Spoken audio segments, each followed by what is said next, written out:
کرتی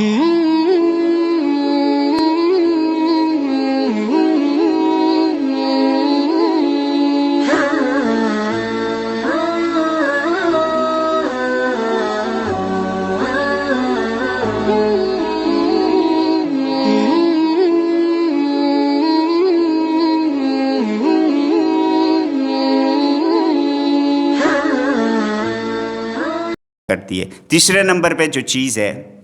وہ کیا ہے کہ جس سے کل قیامت کے دن ہماری نجات ہوگی، وہ خشیت اللہ فی السر وعلانیہ، کہ اللہ کا ڈر اور خوف رکھنا۔ انسان اگر خلوت میں ہے، جلوت میں ہے، مجلس میں ہے یا تنہائیوں میں ہے، اللہ کا ڈر ہمیشہ اس کے دل میں ہو۔ اگر یہ انسان کی صورت ہے تو انشاءاللہ کل قیامت کے دن اس کی بخشش ہے اور نجات ہے۔ رب نے ارشاد فرمایا سورۃ النساء میں ہے، ان اللہ کان علیکم رقیبا، بے شک اللہ تمہارا نگران ہے۔ ہم آفس میں دفتر میں بیٹھے ہیں، کام کر رہے ہیں، ہمیں معلوم ہے کیمرے لگے ہوئے ہیں، تو کیا ہم کام میں ڈنڈی ماریں گے؟ کیا ہم ایسا ہوگا کہ بھائی جو کام ہمیں ٹاسک دیا گیا ہے، کمپنی والوں کی طرف سے کام دیا گیا ہے، اس کے بجائے ہم کسی اور مصروفیات میں مصروف ہو جائیں، اور ہمیں معلوم بھی ہے کہ کیمرہ بھی فٹ ہے، اور بعض اوقات یہ بھی ہے کہ مینیجر صاحب باس ہمارا ساتھ میں کھڑا ہے اور ہم جو ہے اپنے دوسرے کاموں میں مصروف ہے، جو کمپنی کا کام ہے وہ نہ کر رہے ہوں۔ ایسا کبھی ہم نے کیا؟ ایسا ہم نہیں سوچتے۔ کیوں کہ بھائی ہمیں نوکری سے، جاب سے نکال دیا جائے گا۔ اللہ رب العزت کو ہم جو ہے، میں اور آپ، ہم سے یہ غفلت ہو جاتی ہے کہ بعض اوقات جب ہم گناہ کرنے بیٹھتے ہیں، گناہ کا ارادہ کرتے ہیں، تو ہم یہ سوچتے ہیں کہ ہمیں کوئی دیکھنے والا نہیں ہے، لیکن اللہ نے ارشاد فرما دیا، ان اللہ کان علیکم رقیبا، اللہ تم پر نگہبان ہے، اللہ نگران ہے، اللہ دیکھ رہا ہے۔ کرامن کاتبین، اللہ نے فرشتے بھی مقرر کر دیے۔ وَنَحْنُ أَقْرَبُ إِلَيْهِ مِنْ حَبْلِ الْوَرِيدِ، انسان کی شہ رگ سے بھی قریب اللہ رب العزت کی ذات ہے۔ فرشتے نہ بھی ہوتے تو اللہ ہماری شہ رگ سے بھی قریب ہمارے ساتھ موجود ہے اپنے علم کے لحاظ سے۔ تو ہم نے کیا کرنا ہے کہ یہی چیز کہ اللہ ہمارا نگران ہے، نگہبان ہے، یہ اگر میرے اور آپ کے دل میں اور دماغ میں یہ سما جائے گی تو ہم انشاءاللہ گناہوں سے بچنے کی کوشش کریں گے۔ سورہ ملک میں ارشاد فرمایا، ان الذین یخشون ربہم بالغیب لہم مغفرۃ واجر کبیر، کہ بے شک جو لوگ اللہ رب العزت سے غیب میں ڈرتے ہیں، اللہ کو دیکھا نہیں، اللہ کو نہیں دیکھا، غیب میں ڈر رہے ہیں۔ ظاہر ہے ہم مسلمان جب ڈریں گے اللہ سے تو ہم نے رب العزت کا دیدار تو نہیں کیا۔ کل قیامت کے دن جو ہے اللہ ہمیں دیدار نصیب فرمائے، اور اس کے باوجود ہم اللہ کا ڈر رکھتے ہیں تو لہم مغفرۃ و اجر کبیر، ان کے لیے مغفرت ہے، بخشش ہے اور بہت بڑا اجر ہے۔ تو اگر وہ اجر مجھے اور آپ کو چاہیے تو ہم تنہائیوں کو بھی اللہ رب العزت کی اطاعت میں گزاریں۔ سبعۃ یظلھم اللہ فی ظلہ، وہی حدیث کہ 7 قسم کے لوگ اللہ کے عرش کے سائے تلے ہوں گے، ان میں سے 1-2 لوگ وہ بھی ہوں گے جن میں سے ایک شخص ہوگا وَرَجُلٌ ذَكَرَ اللَّهَ خَالِيًا فَفَاضَتْ عَيْنَاهُ، کہ ایک وہ شخص بھی ہوگا کہ جب اس نے تنہائی میں اپنے رب کو یاد کیا، اس کا ذکر کیا، تو اس کی آنکھوں سے آنسو بہنے لگ گئے۔ ایسا شخص کل قیامت کے دن اللہ کے عرش کے سائے تلے ہوگا۔ اور ایک اس شخص کا بھی ذکر ہے، وَرَجُلٌ دَعَتْ امْرَأَةٌ ذَاتَ مَنْصَبٍ وَجَمَالٍ فَقَالَ إِنِّي أَخَافُ اللَّهَ، ایک عورت نے منصب والی، جمال، خوبصورت والی، پیسوں والی، اس نے گناہ کی دعوت دی ایک شخص کو، اور اس نے کہا إِنِّي أَخَافُ اللَّهَ، میں اللہ سے ڈرتا ہوں، یہ اس نے کہہ دیا اور گناہ ترک کر دیا، تو یہ بھی کل قیامت کے دن اللہ کے عرش کے سائے تلے ہوگا۔ کیا ہم اپنا محاسبہ کریں، ہماری خلوت اور جلوت گناہوں سے محفوظ ہے؟ بعض اوقات تو ہم جو ہے مجلسوں میں گناہ کر رہے ہوتے ہیں، اور اس پر ڈٹائی یہ کہ ہم یہ بھی نہیں سمجھتے کہ یہ گناہ ہے، آخر میں جو ہے مجلس کے کفارے کی دعا ہی پڑھ لی جائے، ایسا بھی نہیں ہوتا۔ اور بعض اوقات تنہائیوں میں تو اکثر ہماری جو تنہائیاں ہیں وہ اللہ کے فرمان اور اس کی فرما برداری کے خلاف گزر رہی ہوتی ہیں۔ ایک اور چیز کہ جو لوگ خلوت میں، خاص طور پہ تنہائیوں میں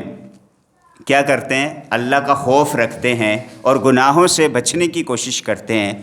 ہمیں معلوم ہوتا ہے سیرت سے کہ وہ مستجاب الدعوات بھی ہوتے ہیں، اللہ ان کی دعائیں بھی قبول فرماتا ہے۔ مشہور قصہ اصحاب الغار کا آپ حضرات کے علم میں ہے کہ 3 لوگ جب ایک غار میں پھنس جاتے ہیں، آگے ایک پہاڑی نما ایک بہت بڑا پتھر جو ہے وہ اس غار کے دہانے میں آ جاتا ہے، تو وہ سب اپنا اپنا وسیلہ، عمل کا وسیلہ جو ہے اللہ کے حضور پیش کرتے ہیں، اور وہ سب کیا اعمال پیش کرتے ہیں؟ ان میں سے ایک کہتا ہے کہ یا رب، میں جو ہے خلوت میں تھا، میری جو کزن تھی، چچا زاد تھی، تو اس کے ساتھ گناہ کا ارادہ کرنے والا تھا۔ قصہ مختصر یہ کہ اس نے مجھے کہا کہ اللہ سے ڈر جاؤ، تو اسی وقت میرے دل میں تیرا خوف پیدا ہو گیا، تو میں نے کہا کہ میں اللہ سے ڈرتا ہوں، اور اسے بیچ دیا۔ میں نے وہ گناہ اگر تیری رضا کے لیے ترک کیا تھا تو یا اللہ اس دہانے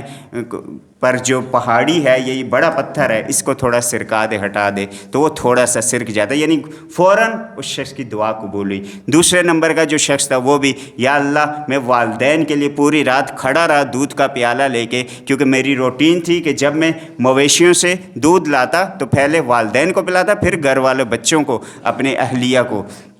تو ایک رات وہ سو چکے سب، تو میں پوری رات کھڑا رہا جب تک کہ وہ جاگ نہیں گئے، پہلے میں نے ان کو دودھ پلایا۔ تو میری یہ فرما برداری کے صلے کے طور پہ یا اللہ جو ہے اس پہاڑی کو، اس پتھر کو ہٹا دے، تو رب تعالیٰ نے اس کی دعا بھی قبول کی اور تھوڑا اور پتھر ہٹ گیا۔ اور ایک وہ بھی شخص تھا کہ جس نے کہا کہ میرے پاس ایک ملازم تھا، وہ کام کاج کرتا تھا، تو آخری تنخواہ لینے سے پہلے ہی، ایک مرتبہ 1 مہینے میں آخری تنخواہ لینے سے پہلے ہی وہ کہیں چلا گیا، تو میں نے کیا اس کی تنخواہ کے حصے سے اپنے مویشیوں یا اپنے جو جانور تھے ان پہ کام کرتا رہا، اور اسی کے مویشیوں میں رب نے اتنی برکت ڈالی کہ بہت سارے مویشی ہو گئے، یعنی بہت سارے میرے جو ہے جانور ہو گئے، بکریاں، بیڑ بکریاں۔ تو ایک مرتبہ ایسا ہوا کہ عرصے بعد وہ شخص آیا اور اس نے کہا کہ میری ایک تنخواہ رہ گئی تھی آپ کے پاس، وہ مجھے دے دیں۔ تو حالانکہ صرف رب کو معلوم تھا، اس شخص کو معلوم تھا، چاہتا تو وہ جو ہے وہ تنخواہ بھی کہتا کہ بھائی تم چلے گئے تھے، یا تنخواہ ہی دے دیتا، لیکن نہیں، اے اللہ تیرے خوف سے، تیرے ڈر سے میں نے وہ جتنے جانور تھے اس کی تنخواہ کے ذریعے سے ان میں اضافہ ہوا تھا، سب کے سب جانور اسے دے دیے۔ تو یا اللہ میں نے تیری رضا کے لیے کام کیا۔ ان تینوں لوگوں نے اللہ کی رضا کے لیے جو ہے جو کام صرف انہیں معلوم تھے اور رب کو معلوم تھے وہ کیے تھے، اور اپنے کاموں کو وسیلہ بنا کر اللہ کے حضور ہاتھ اٹھائے، اور اللہ نے ان کی دعا قبول کی، اور وہ کیا ہو گیا، وہ جو پتھر تھا، بڑا پتھر تھا، وہ غار کے دہانے سے ہٹ گیا۔ تو گویا معلوم ہوا کہ جو شخص اللہ سے خلوت میں بھی ڈرے، اللہ اسے مستجاب الدعوات بنا دیتے ہیں۔ یوسف علیہ السلام کا واقعہ بھی ہمیں معلوم ہے کہ جب انہیں بھی گناہ کی دعوت دی گئی زلیخا کی طرف سے، تو انہوں نے جو ہے وہاں پہ کیا کیا، اللہ رب العزت سے دعا کی کہ مجھے جو ہے قید میں ڈال دیا جائے، وہ مجھے زیادہ پسند ہے۔